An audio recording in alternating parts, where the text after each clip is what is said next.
இறைத்தூதர் ஸல்லல்லாஹு அலைஹி வஸல்லம் சொன்னார்கள், இறைவன் எல்லோர்களையும் மன்னிப்பான் இவர்களை தவிர. ஒரு மனிதன் இரவிலே பாவம் செய்திருப்பான், காலையில் வந்து மனிதர்களிடத்தில் மகிழ்ச்சியாலோ அல்லது கவலையாலோ நான் இப்படி பாவம் செய்தேன், இதை செய்தேன் பாவமாக, இரவிலே இதை செய்தேன் என்று இறைவன் மறைத்த பாவத்தை அவன் வெளிப்படுத்துவான். இவரை இறைவன் ஒருபோதும் மன்னிப்பதில்லை என்று இறைத்தூதர் சொன்னார்கள்.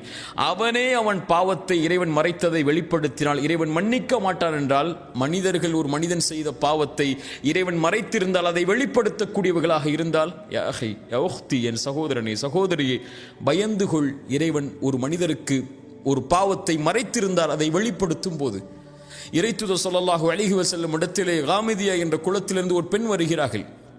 வந்து சொன்னார்கள், இறைத்தூதர் சபையில் இருக்கிறார்கள், நான் விபச்சாரம் செய்து விட்டேன், தண்டனையை கொடுங்கள். இறைத்தூதர் சொன்னார்கள், பெண்ணை என்ன சொல்கிறாய்? நீ பாவ மன்னிப்பை கேள், இறைவன் மன்னிப்பான், மறைப்பான், சாட்சிகள் இல்லை, ஏன் நீனாக வந்து ஒப்புக்கொள்கிறாய்? விலகிச் செல் என்று இறைத்தூதர் அனுப்பிவிடுகிறார்கள். இறைத்தூதரிடத்தில் அந்த பெண் சொன்னார்கள், இறைத்தூதரை ஒரு தோழரை இது போல் அனுப்பினீர்கள், அதுபோல் என்னை அனுப்பலாம் என்று நினைக்காதீர்கள். நான் தண்டனையை பெறுவதற்காக என் குற்றத்தை வெளியே சொல்கிறேன். என் வயிற்றிலே கரு இருக்கிறது, குழந்தை இருக்கிறது. இறைத்தூதர் சொன்னார்கள், நீ செய்த பாவத்திற்கு குழந்தையின் தண்டனையை பெற வேண்டும், முடியாது, நீ குழந்தை பெற்றெடுத்ததற்கு பிறகு வா. குழந்தை பெற்றெடுத்ததற்கு பிறகு வந்தார்கள். பால்குடி மறந்ததற்கு பிறகு வா.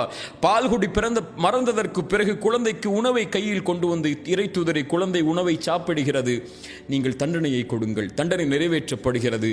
கல்லால் எறிந்து கொலை செய்ய வேண்டும் விபச்சாரம் செய்திருந்தால் திருமணத்திற்கு பிறகு அந்த தண்டனை கொடுக்கப்படும் போது அந்த பெண்ணுடைய இரத்தம் ஒரு தோழருடைய கையில் படுகிறது. அந்த தோழர் சீ என்றார்கள், ஒரு விபச்சாரியின் இரத்தம் என்றார்கள். தொழுகை நடத்தினார்கள் பாவ மன்னிப்புக்காக. இறைத்தூதர் அந்த நேரத்தில் உமர் வந்து இறைத்தூதரை பிடித்து சொன்னார்கள், இறைத்தூதரை, ஒரு விபச்சாரிக்கு தொழுகை நடத்துகிறீர்களா? மனிதர்கள் எல்லோரும் அந்த பெண்ணுடைய பாவத்தை பார்த்தார்கள். இறைத்தூதர் பார்த்தார்கள் அந்த பெண்ணுடைய பாவ மன்னிப்பை. சொன்னார்கள், இந்த பெண் செய்த பாவ மன்னிப்பை மதீனாவில் உள்ள 70 பேருக்கு பங்கு வைத்தாலும் ஈடாகாது. அவர்கள் எல்லோரும் பார்த்ததை, அந்த பெண் செய்த பாவத்தை.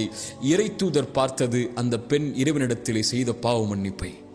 நமக்கு தெரியாத ஒரு பாவம் செய்திருக்கலாம், அவர் அந்த பாவத்திற்காக இறைவனிடத்திலே சிந்திய கண்ணீர்கள் துணை, கரமேந்திய வார்த்தைகள் துணை, இறைவன் அவரை மன்னித்து அவனை அங்கீகரித்திருந்தால், இறைவன் மறைத்த பாவத்தை அவர் வெளிப்படுத்தினால் இவ்வளவு பெரிய குற்றம் அது. அதை கொண்டு அவருடைய உள்ளத்தை உடைத்தால், நீ பாவம் செய்தாயே என்று அவரை கவலை உரைய செய்தால், எல்லா மனிதர்களும் பாவம் செய்யக்கூடியவர்கள் தான், பாவங்கள் தான் அவர்களை மேம்படுத்தும் அவர்களுடைய பாதைகள். அதை திருத்திக் கொண்டு தன்னை முன்னேற்றுபவன் தான் சிறந்த மனிதனாக மாறுவான். அவரை பார்த்து இறைவன் உன்னை மன்னிக்க மாட்டான் இந்த பாவத்திற்கு என்று சொன்னால், இறைத்தூதர்